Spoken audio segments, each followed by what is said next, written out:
This is the story of Kotick, the white seal, and the long voyages he made through the oceans of the earth in search of a perfect island. An island where seals could be safe forever from their terrible enemy, man.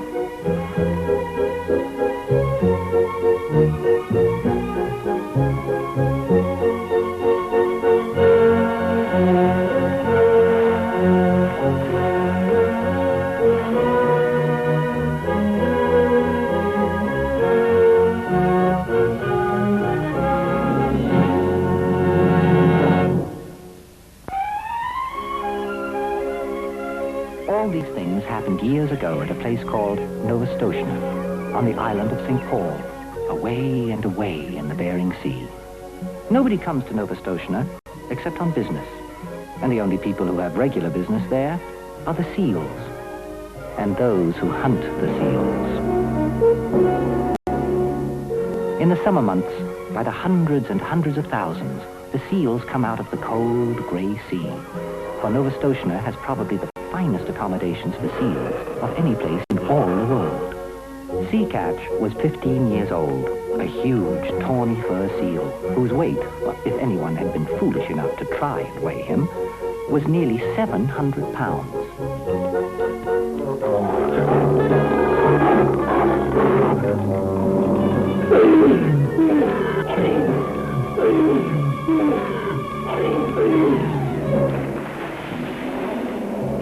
Sea Catch was always ready for just one more fight in defense of his home.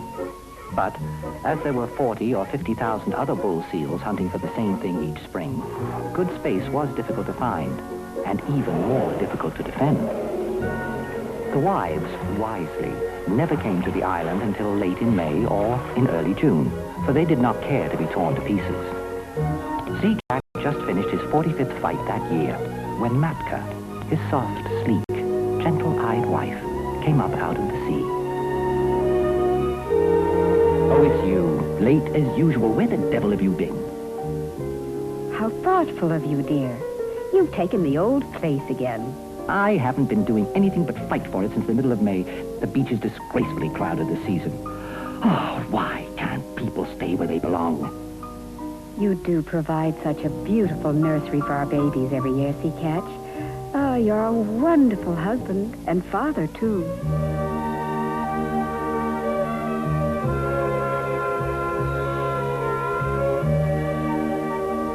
Sea Catch, I do believe our baby, our Kotick, is going to stay white. Empty clamshells and dry seaweed. There has never been such a thing as a white seal. Well, there is now, and he's your son. Come along, darling. White seal? Preposterous. Nothing like that ever happened on my side of the family.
Baby seals cannot swim when they are born, but they are unhappy until they learn, and so they constantly move towards the sea.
practicing in a shallow, protected cove under the watchful eye of his mother. It took Kotick long weeks of floundering to learn to use his flippers.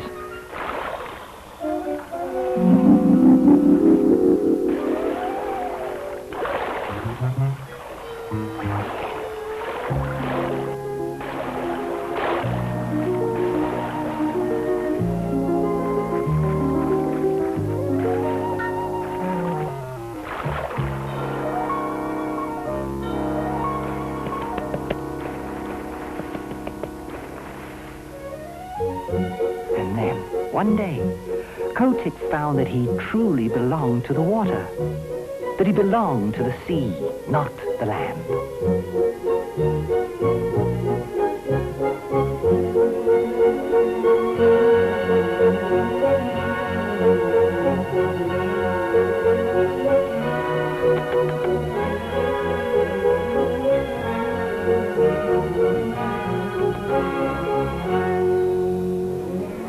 Late in October, the seals leave St. Paul's for the deep water, following the great fish roads of the sea, the paths taken forever and ever by huge schools of fish.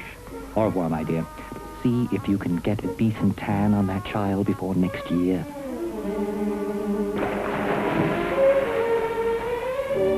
Take care of yourself, dear. Goodbye, Daddy. The powerful bulls, secure in their fat, wet suits, spend the winter in the icy Alaskan waters, while the mothers and their young swim thousands of miles south, past San Francisco, as far south as San Diego and Mexico. And now Kotick's education really began. His mother taught him how to follow the halibut along the undersea banks of the North Pacific. Matka showed him where the cod swam and how to find them. She showed him how to wrench the rockling out of his hole among the weedy reeds.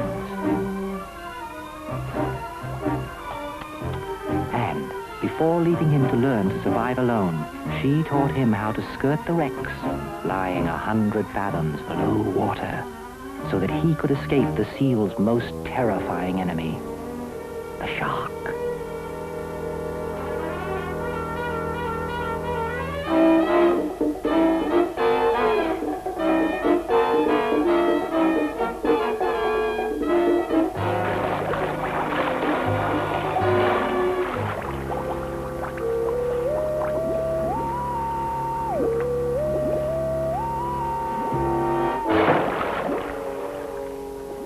Kotick soon learned the important difference between sharks and dolphins. That dolphins have horizontal or flat tails, just as do seals, walrus, sea otters, and all other sea mammals, while sharks and all other fish have vertical or up and down tails. Thought Kotick.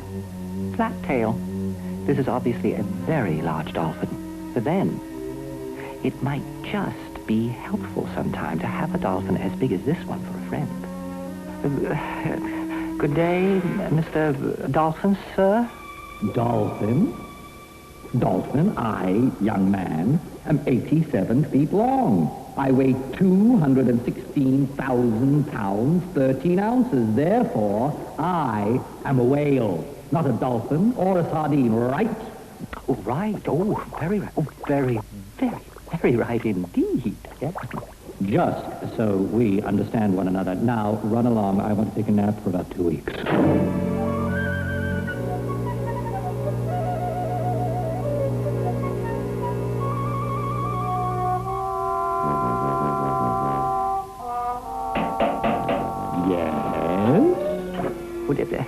Good nap.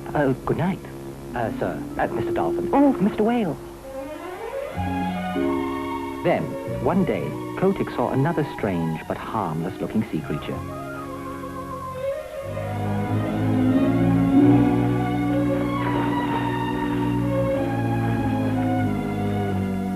Kotick, I leave you alone for a few weeks and you almost lose your life. Never, ever stop to look at a boat. A boat? Lose my... But it has a flat tail. Oh, are boats bad? Like sharks? Boats are the most dangerous things on the ocean because Boats carry men. Men? Men are the most terrible, most pitiless enemy seals will ever know. But do men have up and down tails? How can I keep away from them? How do I know them when I see them? You will know, my darling, because they will be dressed in the skins of dead seals.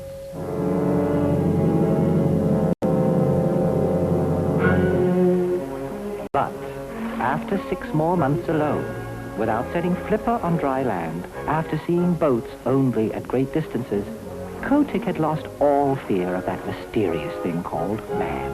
He had grown enormously, and he was absolutely certain that what he did not know about the ocean wasn't worth knowing. Hutchinson's Hill was the exclusive club of the Holluschickie, the young males, well away from the beachfront of the fighting bulls. And there they practiced the games that would make them strong enough to fight in their day. What a wonderful life. The happiest thing in the world is to be a Holluschickie. The happiest, safest, the most delightful.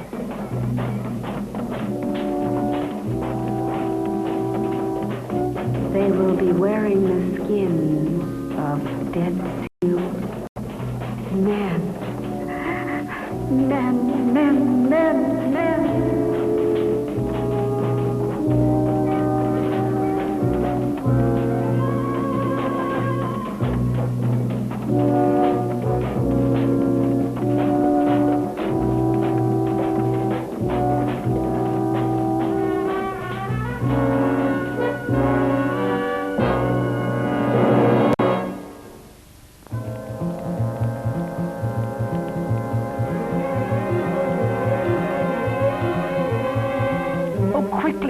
Quickly, the men are driving all the Holluschickie away.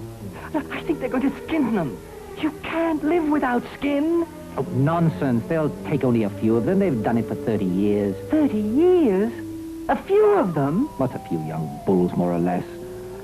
Too many of them cluttering up the beach and...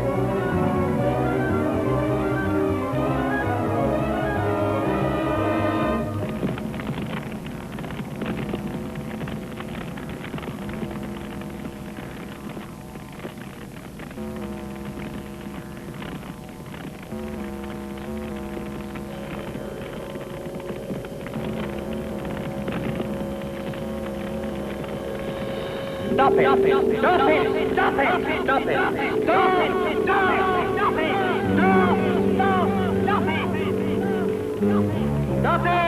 Stop it! Stop it! It can't be. It's a white seal. It's a ghost. It's the ghost of all the seals we've ever killed. Run! It's come back to haunt us. Run!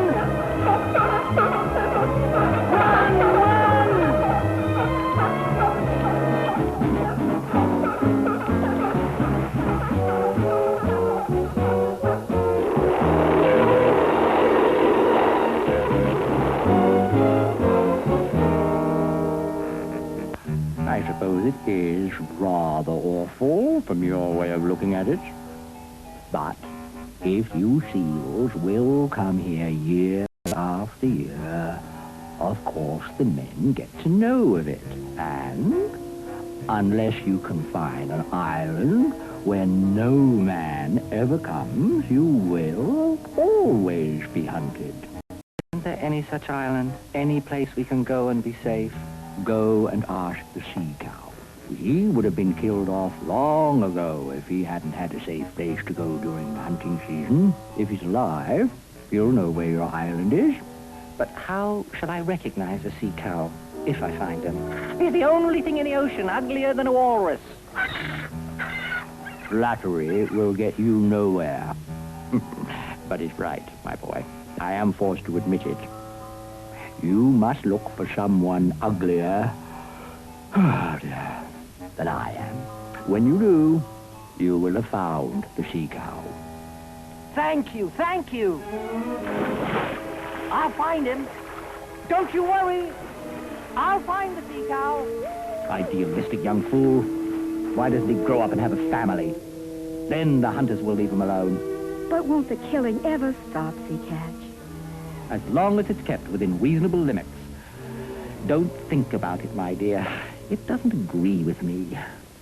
But Kotick was determined to find the sea cow, wherever he was, and through him to find the perfect island, with good firm beaches for seals to live on, where men could not come with bloody clubs.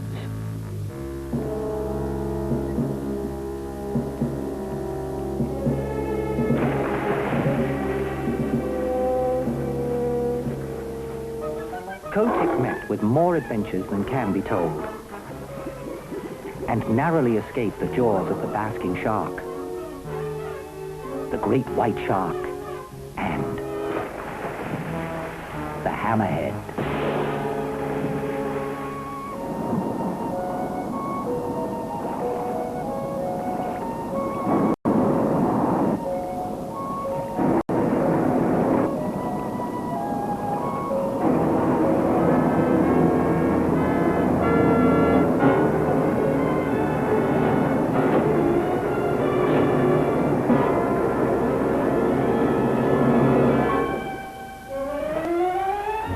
For 5 long years, he searched and dreamed of at last meeting the sea cow, and then finding the perfect island, questioning friendly animals of the sea wherever he traveled. He went to the great barren Galapagos of the South Pacific. He went to the Georgia Islands, the Orkneys, Emerald Island, Little Nightingale Island, McMurdo Sound, and the Dry Tortugas.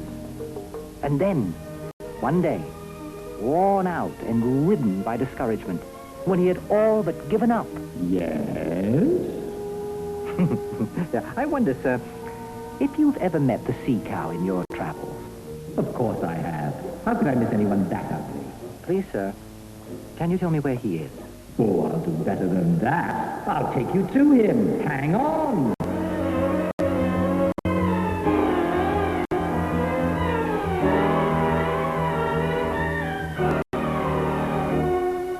There he is, the sea cow.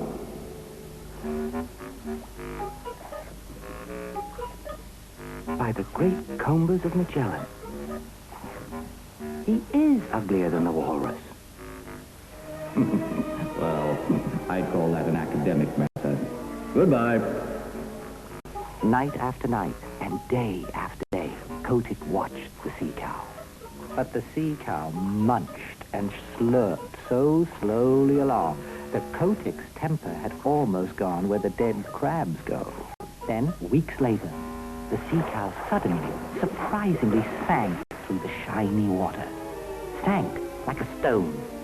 And to Kotick's astonishment, began to swim quickly. So quickly that it was all Kotick could do to keep up with him.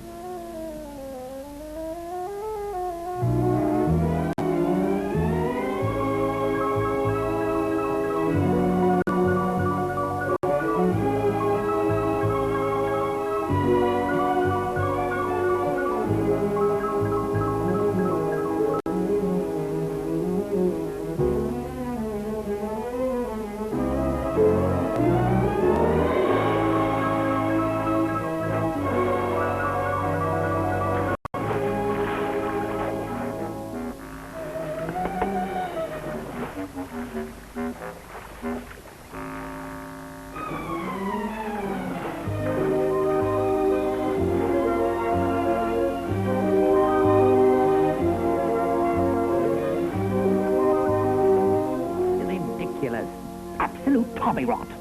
Mystical island? Mystical poppycock. Absurd. Old-fashioned. Unbelievable. Impossible. No such thing. Troublemaker. Now, I've done my best for you these 5 seasons past. I've found the island where you'll be safe from man, but unless your silly heads are dragged off your silly necks, you simply won't believe. So I am going to teach you now. Look out for yourselves.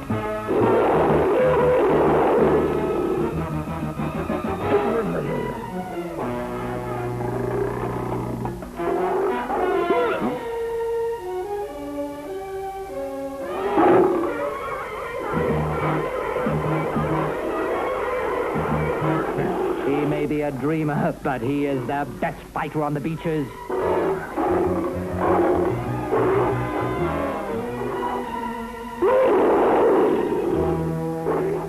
tackle your father, my son. I'm with you.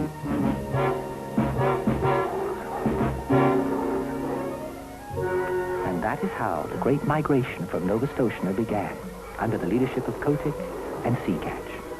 And that is why bloody clubs are found no more on Lucannon Beach. Son, I'm proud of you, and I'm proud to be going with you to your island, but it would be even better if such a place existed.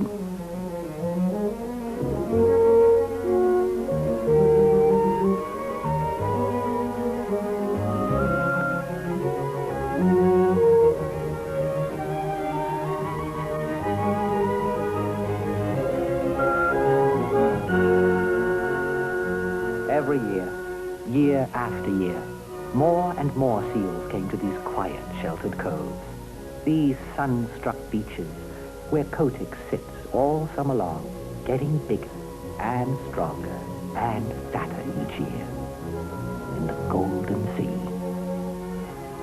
where no man comes.